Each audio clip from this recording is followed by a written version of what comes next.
ఇక అపర్ణకి, నానమ్మకైతే కావ్య ప్రెగ్నెంట్ అన్న విషయం అయితే తెలిసిపోతుంది. ఇక ఇద్దరైతే చాలా బాధపడుతూ ఉంటారు.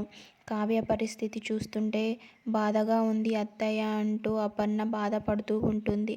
అవును అపర్ణ, నిజం చెప్పి అందరినీ బాధ పెట్టడం ఇష్టం లేక తనలో తానే బాధపడుతూ అందరి చేత మాటలు అనిపించుకుంటుంది అని బాధపడుతూ ఉంటారు. ఇక ఈ సమస్యకి ఆ దేవుడు ఎప్పుడు పరిష్కారం చూపిస్తాడో అంటూ బాధపడుతూ ఉంటారు ఇద్దరు. ఇంతలో అక్కడికి యామిని రాజ్ అంటూ అరుస్తూ వస్తుంది. అందరూ షాక్ అయి చూస్తూ ఎందుకు వచ్చావని అడుగుతూ ఉంటారు. రాజ్ ఎక్కడని అడుగుతుంది. ఎక్కడ దాచిపెట్టారో మా బావని అని గట్టిగా అరుస్తూ ఉంటుంది. నిన్నే మీ ఇంటికి వచ్చేశాడుగా అంటుంది అపర్ణ.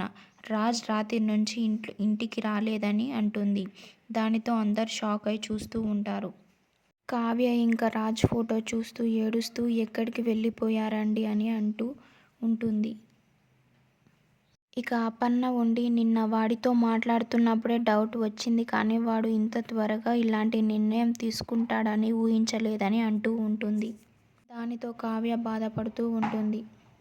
వాడు నైట్ నుంచి రాలేదు, పైగా ఫోన్ కూడా కలవట్లేదు. యామిని అన్నట్టు ఒకవేళ ఏమన్నా జరిగి ఉంటుందేమో అని భయంగా ఉంది అత్తయ్య అంటూ ఏడుస్తూ ఉంటుంది అపర్ణ. ఇక ఏం జరుగుతుందో చూద్దాం నెక్స్ట్ ఎపిసోడ్లో. రాజ్ కలుస్తాడా లేదా అనేది.